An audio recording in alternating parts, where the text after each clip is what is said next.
बेटी की जिद की कहानी।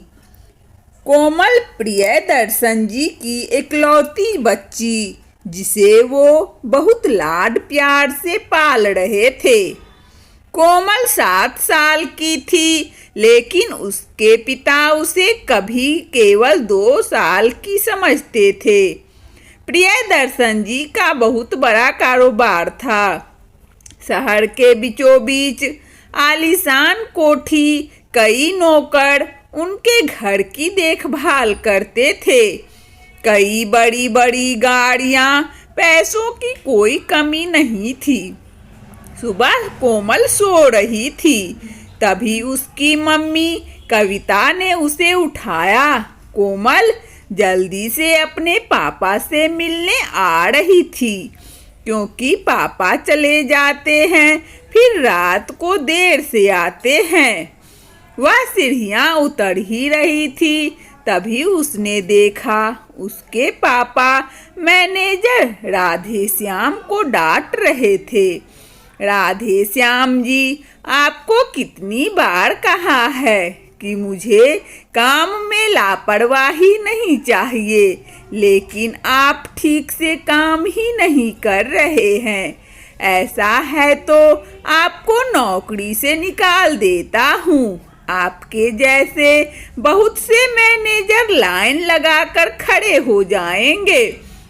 राधेश्याम जी की आंखों से आंसू छलक रहे थे।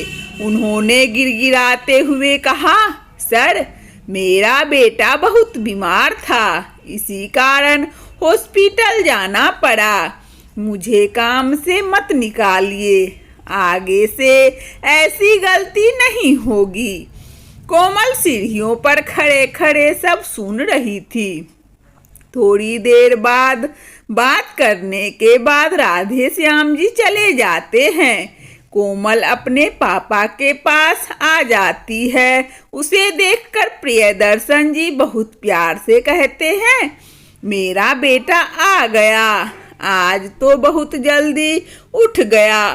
क्या बात है बेटी, कुछ उदास सी लग रही हो, किसी ने कुछ कहा क्या? यह सुनकर कोमल ने मुस्कुराते हुए कहा, नहीं पापा, किसी ने कुछ नहीं कहा है, बस आप वो राधेश्याम अंकल को डांट रहे थे, मुझे अच्छा नहीं लगा, बेचारे रो रहे थे।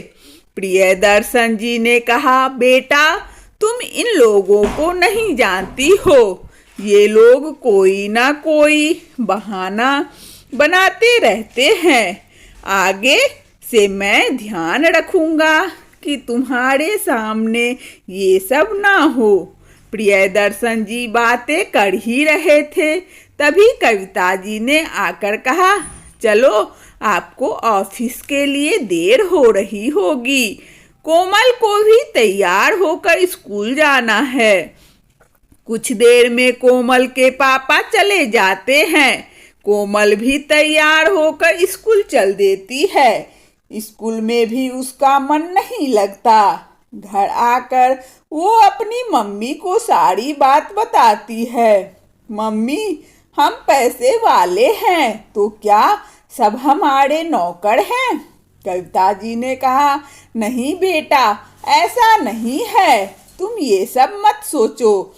रात को कविता जी ने प्रियदर्शन जी से बात की और उन्हें सब बताया। वो बोले, मैं कोशिश करूंगा कि आगे से किसी को भी घर पर ना बुलाओ। कुछ दिन बाद कोमल का जन्मदिन था। कोमल ने स्कूल की कुछ सहेलियों को पार्टी में बुलाया था। उनमें से एक बहुत गरीब घर की लड़की पायल भी थी। उसके पिता चौकीदार थे।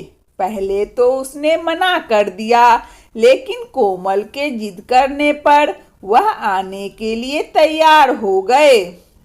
दोनों बाप बेटी तैयार होकर कोमल के घर पहुंच जाते हैं। कोमल पायल को देखकर बहुत खुश होती है, लेकिन उसके माता पिता पायल और उसके पिता को देखकर बहुत गुस्सा हो जाते हैं। प्रियदर्शन जी कहते हैं, बेटा, ये कैसे लोगों से दोस्ती कर रखी है? इन्हें यहाँ से जाने के लिए कहो, नहीं तो मैं भी नौकरों से कहकर इन्हें बाहर करवा देता हूँ। कोमल बोली, क्या हुआ पापा?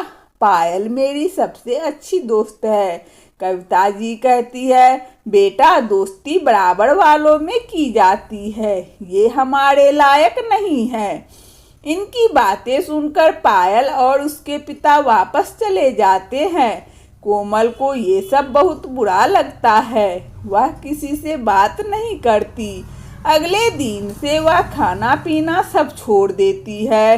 शाम तक उसकी तबीयत खराब होने लगती है। उसके माता पिता परेशान हो जाते हैं। वे कोमल को बहुत मनाने की कोशिश करते हैं, लेकिन कोमल नहीं मानती। वे डॉक्टर को भी बुलाते हैं। डॉक्टर कुछ दवाइयाँ देता है, लेकिन कोमल दवा भी नहीं खाती।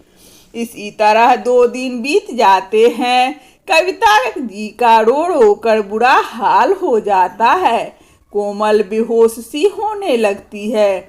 अपनी बच्ची की ऐसी हालत देखकर प्रियदर्शन जी बहुत परेशान हो जाते हैं।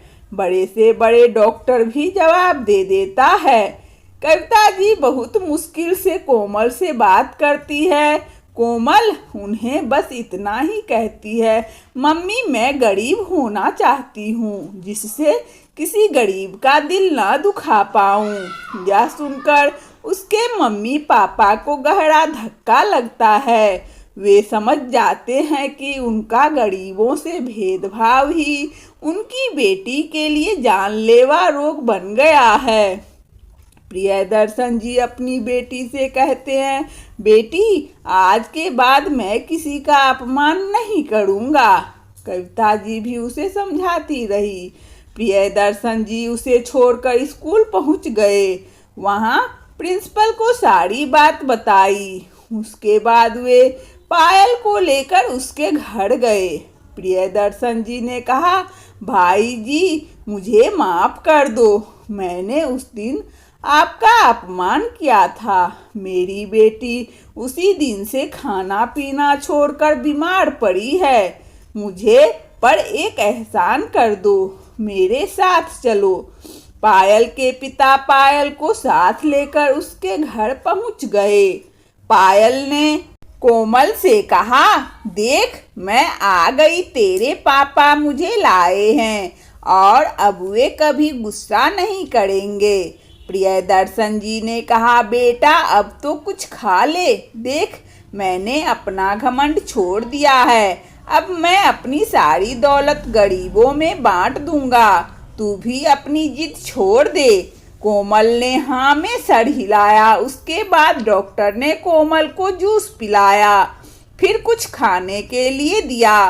प्रियदर्शन जी ने पायल के पिता को अपने पास ही में एक घर बनवा कर दे दिया। उस दिन के बाद से उनको जितना भी फायदा होता बस अपने खर्चे लायक रखकर सब दान कर देते थे।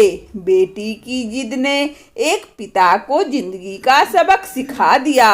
वंदना स्टोरी चैनल में इस कहानी को सुनने के लिए आप सभी श्रोताओं को बहुत बहुत धन्यवाद। यदि हमारा कहानी अच्छा लगा हो तो कृपया लाइक और सब्सक्राइब अवश्य करें, ताकि नोटिफिकेशन सबसे पहले आपको मिले। धन्यवाद।